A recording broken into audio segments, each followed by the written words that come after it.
This is Gary G with Inland Valley News reporting from the Staples Center as the Los Angeles Clippers prepare to face the visiting Memphis Grizzlies. Stay tuned. Doc, what are your thoughts on facing the Grizzlies tonight as far as, you faced them in the past, but...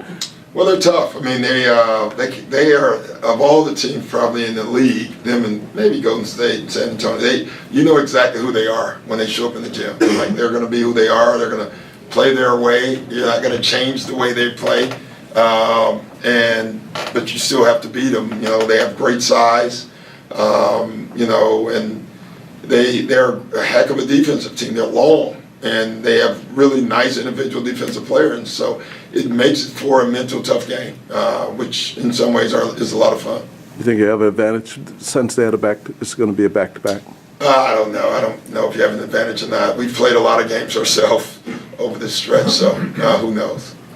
Doc, when you do look at this Memphis team, though, I mean, you guys have seen them a lot, but there's still the core is the same, but this year's team is they're shooting more threes. It seems they're trying to get a little bit more pace. Yeah. What sort of changes have you seen looking at this Memphis team under David Fizdale? You just said it all. Yeah. Well, I'm curious if you've seen anything different. No, it's true. Like their Fizz is opening up a little bit more. They're trying to, shoot more threes. They shoot more threes.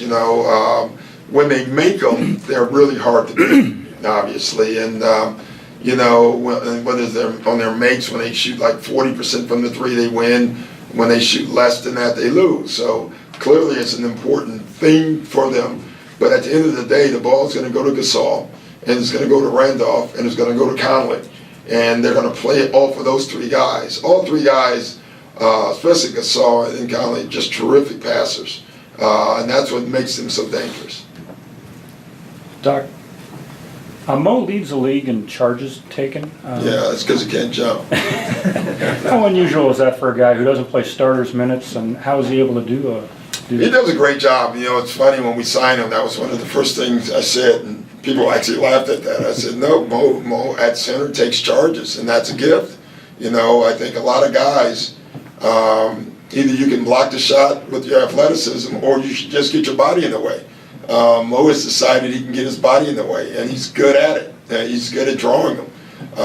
Mo's one of the rare bigs that I've seen that can draw them only, off the ball. Like, you see most guys, if a guy's laying it in, Mo draws them off of passers, like passers who are running through the lane. If you run through the lane and Mo's around, he's going to put his body in the way, and it's a smart move. It's similar to block shots, though. When you drive and you run over somebody, it makes you not want to drive anymore. So it's been really good for us.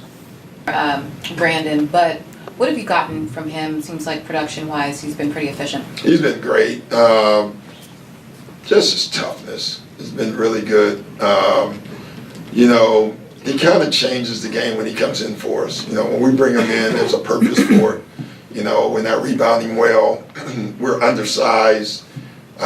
We need a roller. Like, he's a great roller for us. He puts pressure on the other team's defense with his rolls, and he's kind of accepted that. He's a great example, though. Like, Brandon's never really rolled a lot. He's been short rolling, popping to get to the elbow, and really didn't know that's what he was going to do when he got here. I didn't either, but he's kind of went into that, and he's accepted it.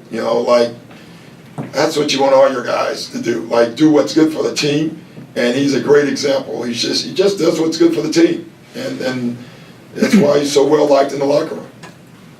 Blake being out, CP being out, is there a flip side to it, an opportunity for these players? Is there something about this situation that may help with your depth when you get into the playoffs? For sure. I don't know what it is, but it's absolute. Like, I tell my team that every day, even in the middle of a 6-game streak. I'd walk in and said, I know you don't see it. This is great. This is going to pay dividends for us. We have to find our own way with what we have now. We're going to find out stuff about guys.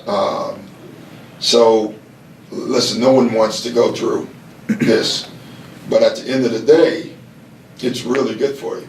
Either you're going to have a smooth season. I've had a couple of those in my coaching career. Those are great. Or you have a season full of adversity, but then when you get to the playoffs, you become really good. I've had that too. And those are great. And like, we didn't go in the season thinking we would have the injuries, but they happen. And so then you have to readjust. We went in the season and started out like it's going to be a smooth season. And then you have this. And so I think at the end of the day, you just breathe through it. You unplug, you do your yoga and your meditation, and then you keep working, and at the end of the day, if we're right, we're going to be really good.